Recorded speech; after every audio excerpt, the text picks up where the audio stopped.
కథ జామాత వ్రతం. రచయిత రాజీవ్ గారు. స్వరం నాగమౌనిక. జామాత వ్రతం. అయ్యగారు, లోపలికి రావచ్చునా అంటూ గుమ్మం బయట నుండి కేక పెట్టాడు. పొరుగురికి వెళ్లి అప్పుడే వచ్చిన ఇంటి పాలేరు. ఆ నేనే వస్తున్నానుండు, ఈరోజు మీ అమ్మగారు మడి కట్టుకున్నారు అంటూ తానే బయటకు వెళ్లాడు షావుకారు పరమేశ్వరరావు.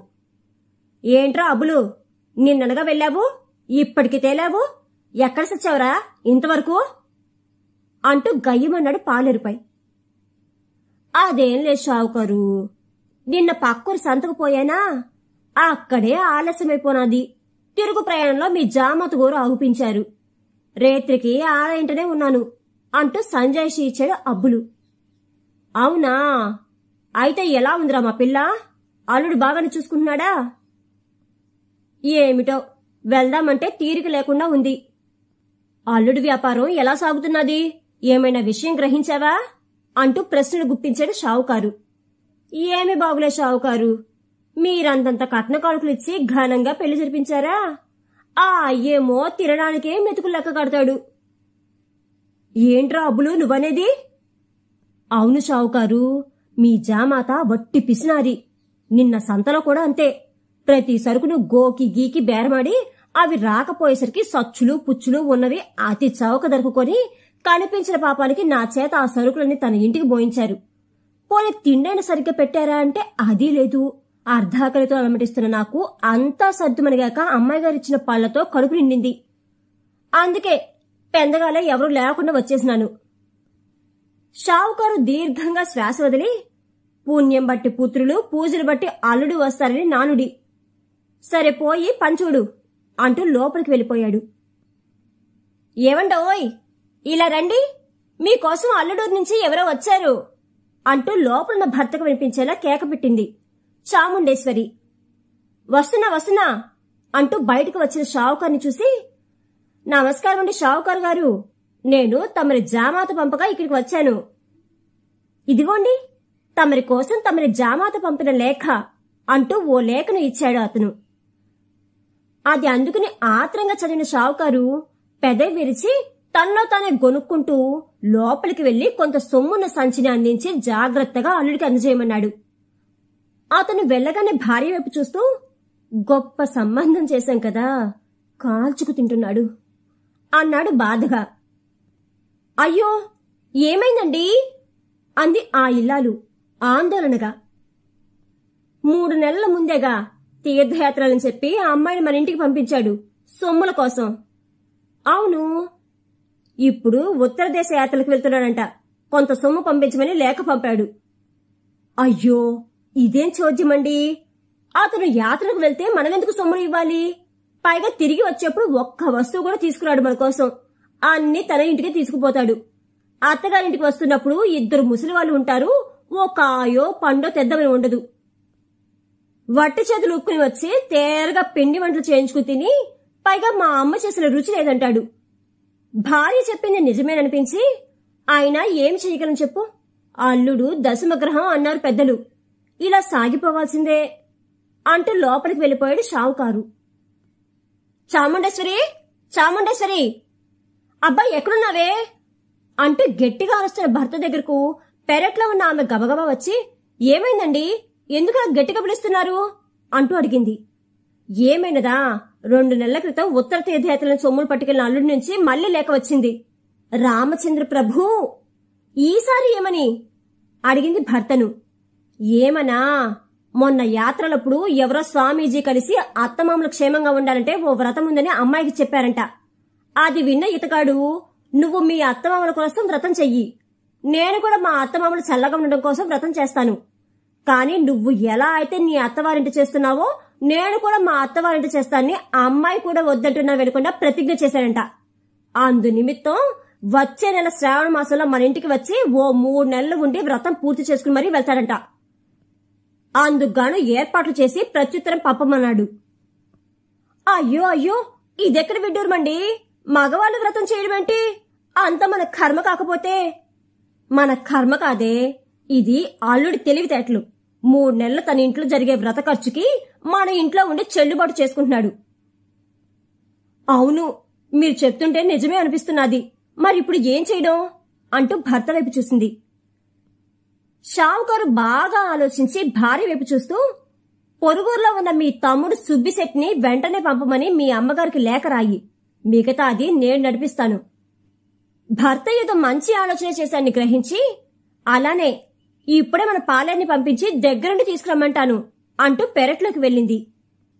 బామ్మర్దికి చెప్పాల్సినంత చెప్పి మరీ పంపించాడు అల్లుడింటికి. ఒకరోజు ప్రయాణం తర్వాత మేనకోడలింటికి చేరుకున్నాడు సుబ్బిశెట్టి. చూడడానికి వట్టి వాజమ్మలా ఉండే సుబ్బిశెట్టి మహా చురుకైనవాడు. చెప్పిన పని చెప్పినట్టే చేస్తాడు. మావయ్యకు అతిథి మర్యాదలవి చేసి భర్త చేస్తున్న ఘనకార్యం గురించి కూడా చెప్పింది ఆ ఇల్లాలు. నాకంతా తెలుసమ్మా, నువ్వేం కంగారు పడుకు, నీ భర్త రోగం కుదర్చడానికి బావగారు నన్ను పంపారు అంటూ మాట్లాడుకోసాగారు.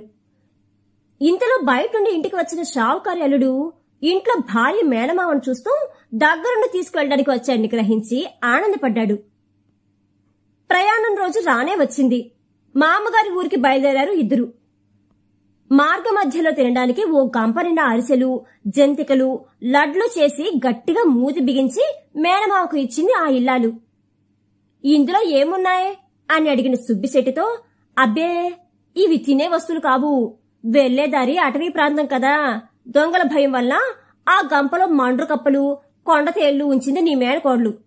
ఒకవేళ దొంగలు మనపై పడితే వీటిని వారి మీదకు వదిలి మనం తప్పించుకోవచ్చు అని చెప్పాడు అల్లుడు గారు. సరి సరి ఇంకా బయలుదేరదామంటూ ముందుకు కదిలారు ఇద్దరు. అలా మధ్యాహ్నం వేళకి ఒక చిన్న అడవి మధ్యలోకి చేరారు ఇద్దరు. అబ్బబ్బబ్బా అబ్బాయి, ఇంకా నా వల్ల కాదు, గుర్రాలు కూడా అలసిపోయాయి. కాస్త ఎంగిలిపడి కొంతసేపు విశ్రమించి అప్పుడు ప్రయాణం మొదలు పెడదాము. ఎలానూ ఊరికి కొంచెం దూరమే ఉంది కదా. అబ్బా, మీతో ఇదే బాధండి బాబాయ్ గారు, కాస్తకే అలసిపోతారు. మనసులో ఇప్పుడు తిండి అంటే గంపలో ఉన్న పదార్థాలు ఎక్కడ పెట్టాలో అని భయం. వయసు అవుతున్నది కదా అబ్బాయి, ఆయన నేనేమైనా నవకాయ పిండి వంటలు పెట్టమన్నానా? ఏదో మా అమ్మడు ఇచ్చిన చద్దన్నం కాస్త తిందామన్నాను, అంతే కదా. సరే ఏం చేస్తాము అంటూ చుట్టూ చూసి ఒక చెట్టు క్రింద గుర్రాలను ఆపి, ఇదిగో బాబాయ్, ప్రయాణ బండ్ల వల్ల శరీరం అలసింది. నేను అలా వెళ్లి ఏదైనా చెరువు ఉంటే స్నానం చేసి వస్తాను. మీరు కాస్త నా బట్టలను అలా గాలికి ఆరబెట్టండి అంటూ బట్టలు విప్పి తుండుగుడ్డ చుట్టుకుని ముందుకు వెళ్లాడు.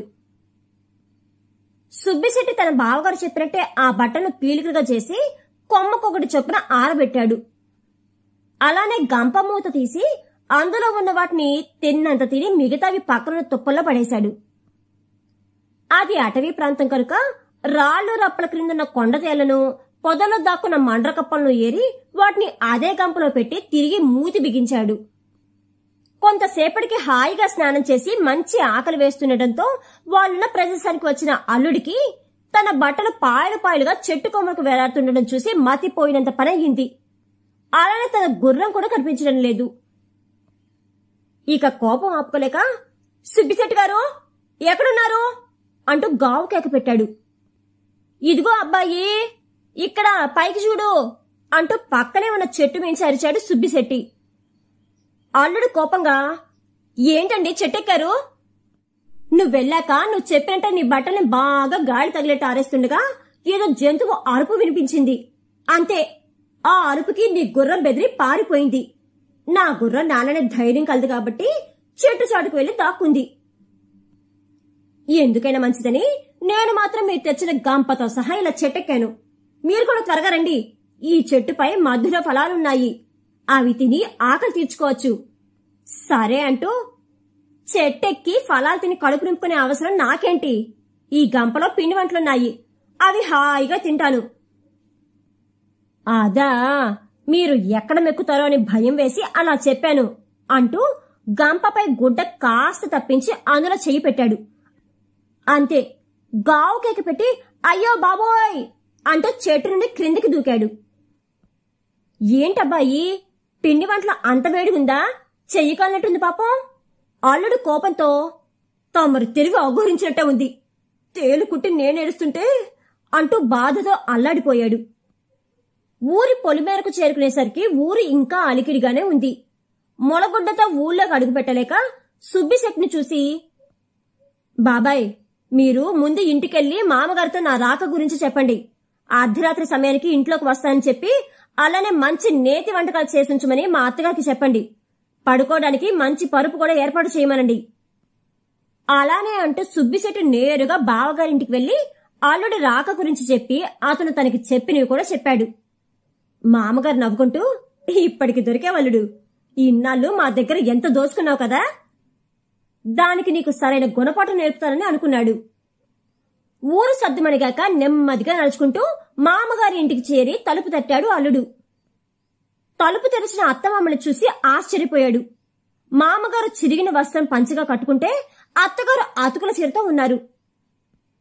అల్లుడిని చూసి సాదరంగా లోపలికి ఆహ్వానించారు దంపతులు. అలానే అల్లుడు కట్టుకోవడానికి పాత అతుకుల చీర ఇచ్చింది అత్తగారు. అది చూసి కంగు తిని, ఇదేమిటి అని అడిగాడు అల్లుడు. అదేంటల్లుడు, మా బామ్మరితో నువ్వే కబురు పెట్టావుగా, వ్రతం చేస్తున్నా అందులో నియమంగా కొత్త బట్టలు కట్టకూడదని, అందుకే ఇది అంటూ మరో మాటకు అవకాశం లేకుండా లోపలికి వెళ్లిపోయారు. చేసేది ఏమీ లేక అదే మొల చుట్టూ కట్టుకుని భోజనానికి కూర్చున్నాడు అల్లుడు. అత్తగారు మర్యాదగా కంచంలో వేసిన పదార్థాలు నోట్లో పెట్టుకుని తుపుక్కుమని బయటకు ఉమ్మాడు. అత్తగారిని చూస్తూ, ఏంటండి ఇవి ఇలా ఉన్నాయని అడిగాడు. అక్కడే ఉన్న మామగారు అందుకుని, అదేంటల్లుడు, వ్రత నియమానుసారం నువ్వు చెప్పినట్లే అన్ని కూడా ఆవదం వేసి మరీ చేసింది మీ అత్త. అంత కష్టపడి చేస్తే నువ్విలా ఉమ్మడం ఏమైనా బాగుందా? హాయిగా కడుపు నిండా తిను అంటూ భార్యకి సైగ చేశాడు. ఆవిడ ఇంకొంచెం విస్తట్లా వేయగా చేసేది ఏమీ లేక ఆకలితో ఉండలేక వాటినే గుట్టుక్కుమంటూ మింగి తినేశాడు. పదాలుడు, నీకు మీ గదిలో పక్క ఏర్పాటు చేశాను, హాయిగా పడుకుని వేకోజామునే లేచి వ్రతం ఆరంభిద్దువు. అమ్మయ్యా అనుకుంటూ మామగారు చూపిన గదిలోకి వెళ్లాడు. అక్కడ నేలపై తాటాకు చాప వేసింది. చుట్టూరా మిరపకాయ బస్తాలు ఉన్నాయి. అల్లుడు మామగారి వైపు చూసి, ఈ బస్తాలేంటి, పరుపు వేయకుండా ఈ చాప ఏంటి అని గట్టిగా అడుగుతాడు. మామగారు కంగారు పడుతున్నట్టు నటిస్తూ, అదేంటి బాబు, అన్నీ మీరు చెప్పినట్టు చేస్తే అలా మాపై కోప్పడతారు. చేసేదేమీ లేక శరీర బడలేక వలన సరే మామగారు అంటూ గదిలోకి వెళ్లాడు. అల్లుడు లోపలికి వెళ్లడమే మామగారు బయట నుండి గది గొల్లె పెట్టారు. లోపల మిరప ఘాటుకి తుమ్ములు రాసాగాయి అల్లుడికి. ఈలోపు పక్కన తెరిచి ఉంచిన కిటికీ గుండా సాంబ్రాణి పొగ పెట్టాడు సుబ్బిశెట్టి. ఆ పొగతో ఘాటు నష్టలానికెక్కి మండసాగింది. ఈలోపు పొట్టలోకి పోయిన ఆమదం దాని పని అది చేయడం ప్రారంభించింది. పొట్టలో గుడగుడలు మొదలయ్యాయి అల్లుడికి. కొంతసేపు ఓర్చుకున్నా ఇక ఆగలేక మూసి ఉన్న తలుపు తీయడానికి ప్రయత్నించాడు. అవి రాకపోయేసరికి తలుపులు దబదబా బాదడం మొదలుపెట్టాడు. కొంతసేపటికి తెరుచుకున్న తలుపుల మధ్య నుండి వేగంగా పెరట్లో పరిగెత్తి చెంబుతో నీళ్లు పట్టుకుని బయటకు పరిగెట్టాడు. సుబ్బిశెట్టి అల్లుడు వెళ్లిన వైపు చూసి బయటకు వచ్చి దొంగ దొంగ అంటూ గట్టిగా అరడం మొదలుపెట్టాడు. అది విన్న ఆ వీధిలోని జనం, రే షావుకారింట్లో ఎవడో దొంగ పడ్డాడు అంటూ పొలమంటూ కర్రలు పట్టుకుని వచ్చి సుబ్బిశెట్టిని అడిగారు దొంగ ఏడని. సుబ్బిశెట్టి అల్లుడు వెళ్లిన వైపు చూపిస్తూ అటుగా వెళ్లాడు. మొలకి చిరిగిన వస్త్రం చుట్టుకున్నానని చెప్పాడు. జనం అరుచుకుంటూ అటుగా వెళ్లగా అప్పుడే కడుపులోని బాధ దించుకుని తుప్పల్లోంచి బయటకు వస్తున్న అల్లుడుగా కనిపించాడు. అంతే, ఆ చీకట్లో అతని చూడకుండానే చుట్టూ మోగి అతను చెప్పేది వినిపించుకోకుండా చితకబాదారు. కొంతసేపటికి అల్లుడిని వెతుకుతున్నట్టు అటుగా వచ్చిన షావుకారు, అయ్యో ఇదేంట్రా, మా అల్లుడిని పట్టుకుని ఇలా కొట్టారని కేకలు వేయసాగాడు. అది చూసి జనమంతా, అయ్యో తప్పైపోయింది షావుకారు, దొంగ ఇటుగా వచ్చాడని మేము ఇటు వచ్చాము, చీకట్లో ఇతనే దొంగ అనుకుని పొరపాటును కొట్టాము, అయినా మీ అల్లుడు ఇంత రాత్రప్పుడు ఎందుకు వచ్చాడు అని అడిగారు. దానికి షావుకారు అల్లుడు పట్టిన వ్రతం గురించి చెప్పాడు. అది విన్న జనం గట్టిగా నవ్వుతూ, పోన్లే వ్రతం చెడ్డ ఫలితం దక్కిందని నవ్వుకుంటూ వెళ్ళిపోయారు. అల్లుడు మామగారి కాళ్ళపై పడి, నన్ను క్షమించండి మామగారు, నా పిసినారితనంతో మిమ్మల్ని ఇబ్బంది పెట్టాను, నా బుద్ధి తక్కువ పనికి నాకు బాగానే అయ్యింది, ఇకపై హుందాగా బ్రతుకుతాను, మీరు కూడా తెల్లవారగానే నాతో పాటు మా ఇంటికి వచ్చి కొన్ని రోజులు మీ అమ్మాయి దగ్గర ఉండనని అన్నాడు. అల్లుడిలో కలిగిన మార్పుకు అత్తమామలు సంతోషించారు. రచయిత రాజీవ్ గారు రచించిన జామాత వ్రతం అనే ఈ కథ కనుక మీకు నచ్చినట్లయితే please like, share and subscribe to our channel.